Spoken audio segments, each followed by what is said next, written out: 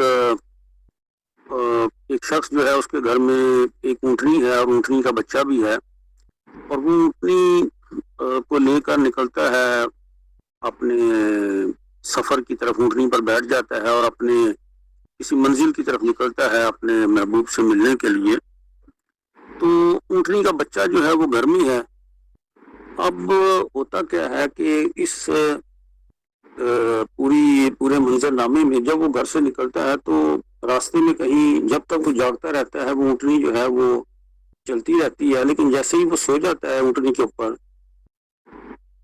تو اونٹنی جو ہے وہ واپس، کیونکہ اس کا جو اونٹنی کا جو محبوب ہے وہ اس کا بچہ ہے، وہ واپس پھر اپنے گھر کی طرف لوٹ آتی ہے. اور وہ جو اوپر سوار سویا ہوا ہوتا ہے وہ جب اٹھتا ہے دیکھتا ہے کہ میں تو پھر گھر واپس آ گیا ہوں.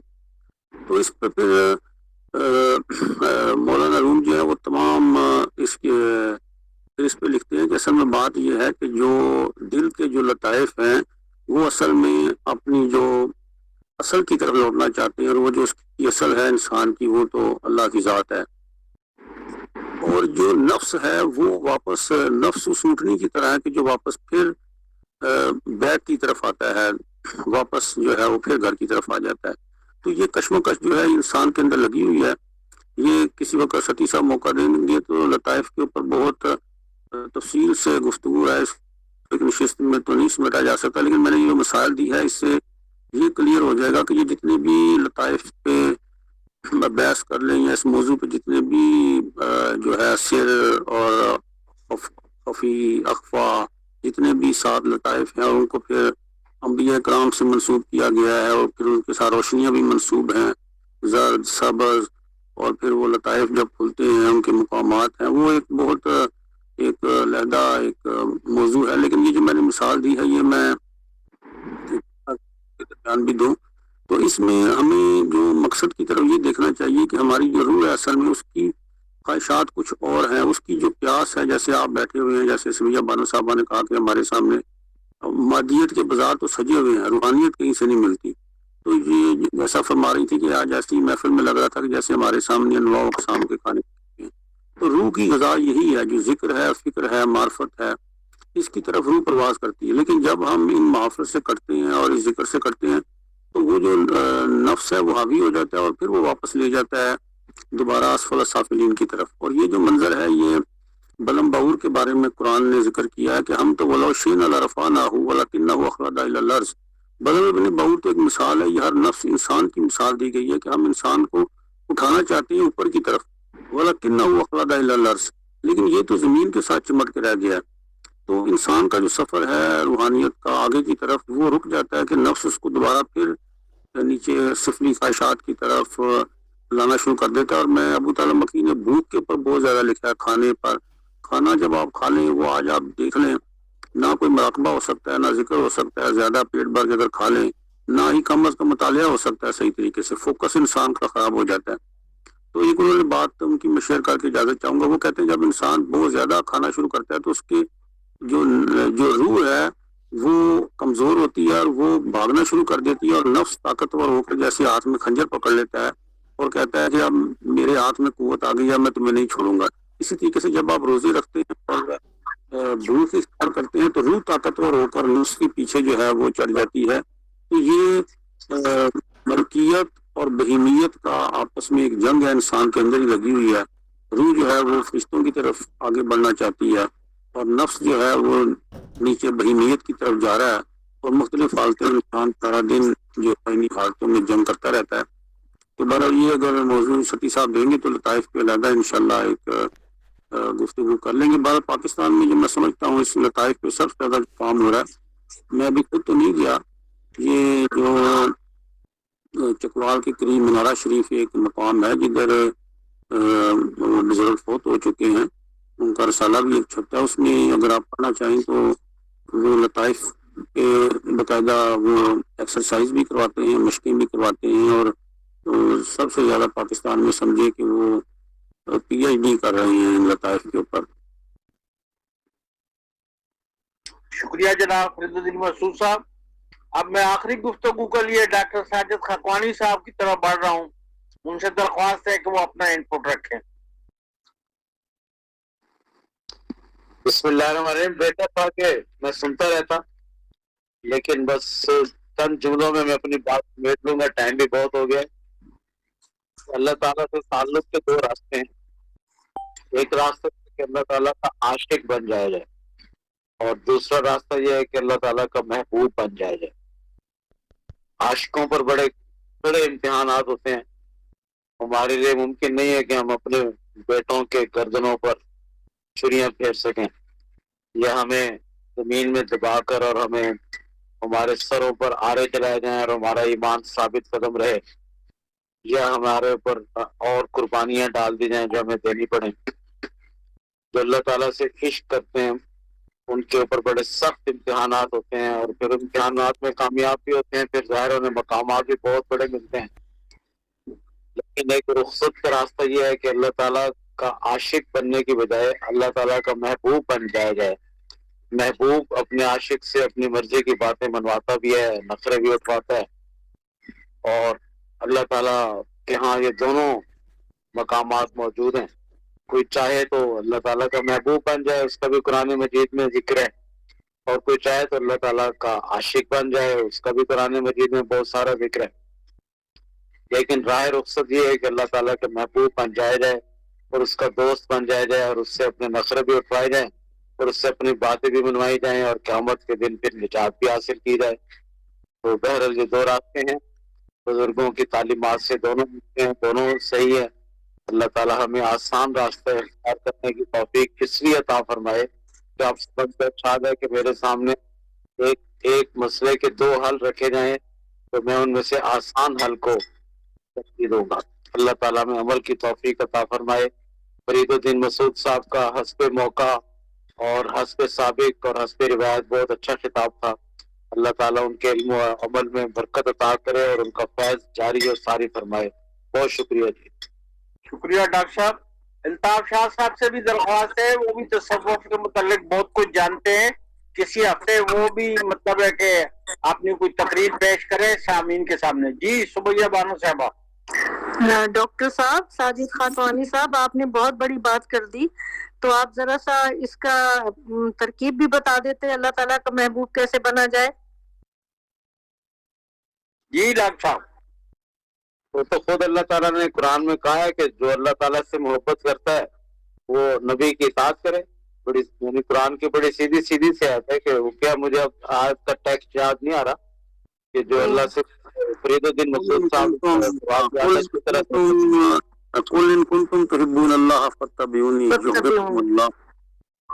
اچھا جی، جزاک اللہ۔ کلیئر ہو گئی بات۔ اب ہم اختتام کی طرف پہنچ چکے ہیں، سارے سوالات میں نے لے لیے، سب حضرات نے تبصرے کیے، سوال بھی کیے، تو میں آج کے پروگرام کی صدارت فرمانے والے محترم محمد اختر سید صاحب سے درخواست کر رہا ہوں کہ وہ صدارتی خطبہ عطا فرمائے۔ محترم جناب محمد اختر سید صاحب۔ اعوذ باللہ من الشیطان الرجیم، بسم اللہ الرحمن الرحیم۔ میری خوش نصیبی کہ آپ نے مجھے صدارت کے لیے منتخب کیا، لیکن مجھ ناچیز کے مقابلے میں بہت اچھے لوگ موجود تھے، اگر ان کو کسی کو صدارت دی جاتی تو زیادہ بہتر تھا۔ بہرحال اب جب یہ ذمہ داری ملی ہے تو تھوڑا بہت کہنے کی کوشش کروں گا۔ آج کا جو موضوع ہے، اس موضوع پہ میری معلومات یا میرا مطالعہ انتہائی قلیل ہے، میں کوشش کروں گا کہ چند جملوں میں اپنی بات کو سمیٹ سکوں۔ ابتدا کرتا ہوں میں محترمہ سبیحہ بانو کی بات سے کہ انہوں نے کتاب کے نام کے حوالے سے بات کی تھی کہ آیا یہ قوت القلوب ہے یا قوت القلوب ہے۔ تو ایک شعر ہے کہ جو تجھے دیکھ کے مبہوت ہوا، خون دل اس کو صدا قوت ہوا۔ اصل میں یہ قوت جو ہے یہ ایک عربی زبان کا لفظ ہے جس کے معنی خوراک، خواہش یا غذا کے ہیں، اور اس کتاب میں میرا خیال ہے جو تصوف کی بات ہو رہی ہے اور دل، اس لیے شاید اس کتاب کا نام قوت القلوب رکھا گیا ہوگا۔ اس پہ میرا خیال ہے کچھ تھوڑے بہت تحقیق کرنے کی ضرورت ہے جو آپ حضرات بھی کر سکتے ہیں، اور میں بھی کوشش کروں گا کہ اس پہ جو ہے نا کچھ تحقیق کر کے کچھ نئے لا سکوں۔ تصوف اصل میں ہے کیا؟ تصوف صرف اس کا نام نہیں کہ ہم کہیں جنگل میں بیابان میں چلے جائیں، رہبانیت اختیار کر لیں اور بس اللہ اللہ کرتے رہیں۔ اصل میں تو تصوف نام ہے اس چیز کا کہ ہم دنیا میں رہتے ہوئے دنیا اور دین کے درمیان توازن رکھتے ہوئے اللہ کی محبت اپنے دل میں بسائیں۔ اس محبت کے نتیجے میں ہم پہ مصیبتیں اور ابتلائیں بھی آ سکتی ہیں، ہمیں ان کا مضبوط ہو کے مقابلہ کرنا اور دین پہ کاربند رہنا اور دین پہ عمل کرنا۔ اب دین کے اندر عبادات بھی شامل ہیں اور اللہ کے بندوں سے محبت بھی شامل ہے، تو اللہ کے بندوں سے محبت کرنا اور اس طرح کے دوسرے تمام جو معاملات ہیں ان پہ کاربند رہنا۔ جیسا کہ فرید الدین صاحب نے ذکر کیا کہ فاضل مصنف نے اپنی کتاب میں تزکیہ نفس پر زور دیا ہے، تو تزکیہ نفس کے حوالے سے قرآن کی آیات بھی انہوں نے پیش کی اور بتایا کہ قرآن میں بھی بعض مقامات پہ جو تزکیہ نفس کے حوالے سے جو آیات ہیں ان کے مطابق ہمیں کس طرح سے اپنے آپ کو جو ہے وہ تزکیہ کے لیے پیش کرنا چاہیے اور اپنا تزکیہ کرنا چاہیے۔ اس سے زیادہ میرے پاس کہنے کے لیے کچھ نہیں ہے، تو میں یہیں اپنی گفتگو ختم کرتا ہوں۔ جزاک اللہ خیر۔ شکریہ جناب محمد اختر سید صاحب۔ آپ اس پروگرام کے منتظم محترم جناب ڈاکٹر یاسر ستر حسین القاری صاحب سے میں درخواست کر رہا ہوں کہ وہ حضرات اور خواتین کا شکریہ ادا فرما دیں۔ جی الحمدللہ، اللہ تبارک و تعالیٰ کا لاکھ ایک مقدس کام ہمارے ہاتھ سے انجام پایا، اور فرید الدین مسعود صاحب نے ہمیشہ کی طرح کمال مہربانی فرماتے ہوئے اور کمال محنت اور خلوص نبھاتے ہوئے یہ مقالہ پیش کیا ہے۔ اللہ ان کو جزائے خیر عطا فرمائے۔ اور اس پروگرام میں شاید الطاف شاہ صاحب نے ایک مشورہ دیا تھا کہ فرید الدین مسعود صاحب ہی جو تصوف کی امہات الکتب جتنی بھی ہیں ان کا جو ہے وہ تعارف پیش کریں، تو ہم ان سے بری محفل میں ایک مرتبہ پھر گزارش کریں گے کہ آپ یہ عظیم ذمہ داری اپنے کندھوں پہ لیں اور ہمیں مہینے میں کم از کم ایک دفعہ امہات الکتب میں سے ایک ایک کر کے یہ ساری کتابوں کا خلاصہ سنائیں۔ اور لطائف کے حوالے سے آپ نے بات فرمائی تو وہ بھی کمال بات ہے، جس وقت بھی آپ کہیں تو صرف میں ہی نہیں بلکہ آڈینس جتنے بھی ہوتے ہیں فیڈ بیک بہت اچھا آتا ہے تصوف کے حوالے سے۔ آپ گفتگو کریں یا ڈاکٹر سبیہ اخلاق صاحبہ گفتگو کریں تو فیڈ بیک بہت زبردست آتا ہے۔ باقی سب بھی اچھے مقالے پیش کرتے ہیں لیکن تصوف پہ شاید آپ لوگوں کی اسپیشلائزیشن زیادہ ہے، اور میں سمجھتا ہوں کہ یہ ڈیوٹی لگا دی جاتی ہے، یہ کرم کے فیصلے ہوتے ہیں اور وہاں سے جس کی منظوری ہوتی ہے تو وہی باطن پہ گفتگو کر سکتا ہے۔ اللہ آپ کی توفیقات میں مزید اضافہ فرمائے اور ہم سب کی ناظرین کو اپنی بارگاہ میں منظور و مقبول فرمائے۔ تو اگلی جمعرات کو انشاءاللہ پھر کسی نئے موضوع کے ساتھ حاضر ہوں گے۔ تو آج کی اس محفل میں میرے دو کلاس فیلو ملک سعید صاحب اور طاہر انجم عباسی صاحب خصوصیت کے ساتھ تشریف فرما ہوئے، تو یہ اسپیسیفک میرے کلاس فیلو تھے، میں نے خصوصی دعوت دی تو اس پہ آئے۔ ملک سعید صاحب تو پہلے بھی آتے رہے، طاہر صاحب شاید آج ہی آئے ہیں، تو ان کا بھی بہت شکریہ۔ امید کرتا ہوں کہ سب لوگ جو ہیں آئندہ بھی ہمارے پروگراموں میں شامل ہوں گے، اور یہ دو دوست بھی ہمارے ساتھ باقی پروگرامات میں بھی تسلسل سے چلتے رہیں گے۔